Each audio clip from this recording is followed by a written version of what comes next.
나의 영혼이 주의 구원을 사모하기에 피곤하오나 나는 주의 말씀을 바라나이다. 나의 말이 주께서 언제나 나를 안위하실까 하면서 내 눈이 주의 말씀을 바라기에 피곤하니이다. 내가 연기 속에 가죽부대같이 되었으나 주의 율례들을 잊지 아니하나이다. 주의 종의 날이 얼마나 되나이까? 나를 핍박하는 자들을 주께서 언제나 심판하시리이까? 주의 법을 따르지 아니하는 교만한 자들이 나를 해하려고 웅덩이를 팠나이다. 주의 모든 계명들은 신실하니이다. 그들이 이유 없이 나를 핍박하오니 나를 도우소서. 그들이 나를 세상에서 거의 멸하였으나 나는 주의 법도들을 버리지 아니하였사오니 주의 인자하심을 따라 나를 살아나게 하소서. 그리하시면 주의 입의 교훈들을 내가 지키리이다.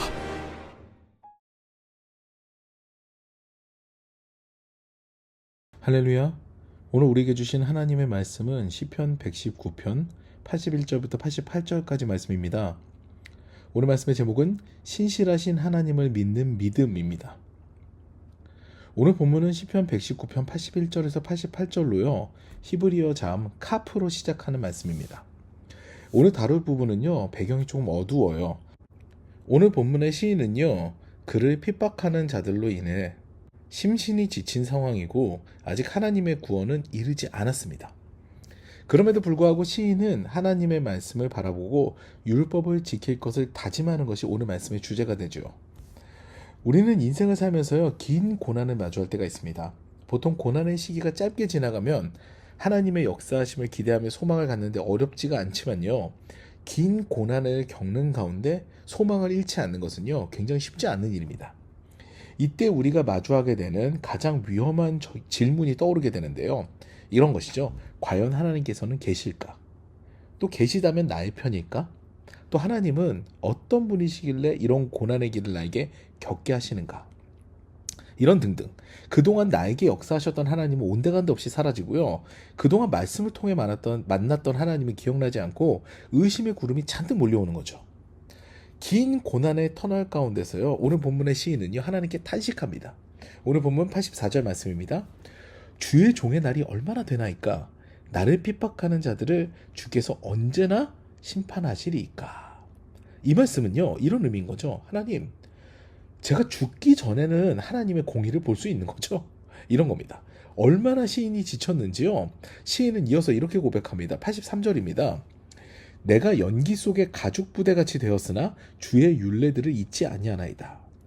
여기서 등장하는 연기 속의 가죽부대는요, 다소 불분명하지만 연기에 그을려서 수축된 상태, 그 쓸모없는 가죽부대를 이야기하는 것으로 학자들은 추정합니다. 이것을 우리말로 의역해보면요, 하나님, 저 파김치가 다 됐어요. 이 정도 될 것 같아요. 그런데 오늘 본문에서 시인은요, 이런 암울한 상황 가운데 소망을 갖게 된 이유를 이야기합니다. 바로 86절 상반절이죠. 주의 모든 계명들은 신실하니이다. 아멘. 하나님의 말씀은 거짓이 없고 하나님의 역사는 신실하여서 늘 선한 방향으로 역사되는 것을 믿는다라는 것이 시인의 고백인 거죠. 지금 내가 겪고 있는 고난과 핍박도 결국 하나님께서 선으로 바꾸신다는 것을 믿는 확실한 믿음이 시인에게 있는 것입니다. 제가 아는 어떤 목사님의 간증인데요. 이 목사님의 어머님은 평생 기도하는 분이셨고 이제 하나님 나라를 바라보는 연세가 되셨다고 합니다. 그분에게 마지막 소원이 하나 있었는데요. 바로 기도하다가 하나님의 품에 안기는 것이었죠.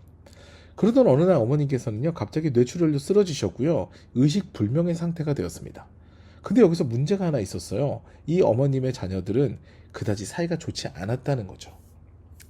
어머님이 혼수 상태에 빠지셨고 간병인이 필요한 상황이라 자녀들은요. 울며 겨자 먹기로 순번을 정해서 어머님을 간병하기로 결정합니다. 그리고 사이는 안 좋았지만 계속 마주치는 가운데 어색하게나마 서로 인사를 하게 된 거예요. 그리고 조금 더 자주 보게 되니까 이제는 안부를 묻게 되는 거죠. 그리고 일상도 나누는 시간을 갖게 되는 겁니다. 그러면서 이제 고민합니다. 이전에는 왜 그렇게 서로 미워하고 오해하고 보기 싫어했을까? 이런 생각을 하게 된 거죠. 그러던 어느 날 어머님의 상태가 갑자기 안 좋아지셔서 매우 위독한 상황이 됩니다. 가족들은 평생을 기도하던 어머님의 기도를 하나님께서 들어주실 것이다. 반드시 들어주실 것이다. 라는 믿음을 가지고 기다리고 지켜봅니다. 마지막으로 소생하셔서 기도하면서 천국 가시기를 바라는 거죠.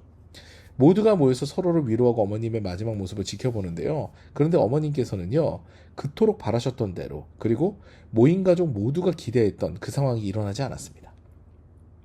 그날 밤 어머님은요, 그토록 사랑하는 주님의 품에 안 계셨죠.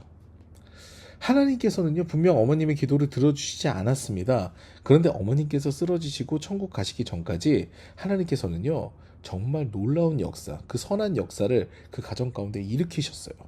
사이가 좋지 않았던 형제 자매들의 관계가 회복된 거죠.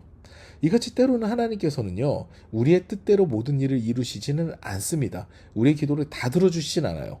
그럼에도 불구하고 우리에게 소망이 있는 것은요, 하나님께서는 선하신 분이시고 그 선하신 뜻을 이루시는 분이시라는 겁니다. 지금 현재 내가 긴 고난의 길을 겪고 있다고 하더라도요, 그래서 이 고난의 길이 끝나기를 내가 간구하는데도 하나님의 기미가 보이지 않다고 하더라도, 그래도 하나님께서는요, 지금도 역사하고 계시며 가장 선한 때에 가장 선한 방법으로 하나님께서 인도하신다는 것을 믿는 믿음이 우리에게 있어야 되는 겁니다. 하나님께서 우리의 인생에 어떤 방법으로 어떻게 역사하실지는 모릅니다. 그런데 확실한 것은요, 하나님께서는 가장 선한 방법으로 우리를 가장 선한 길로 인도하시는 분이라는 것이죠. 그러므로 하나님의 말씀과 율례를 따르며 하나님의 백성으로 살아가는 것이요, 가장 복된 길이 되는 겁니다.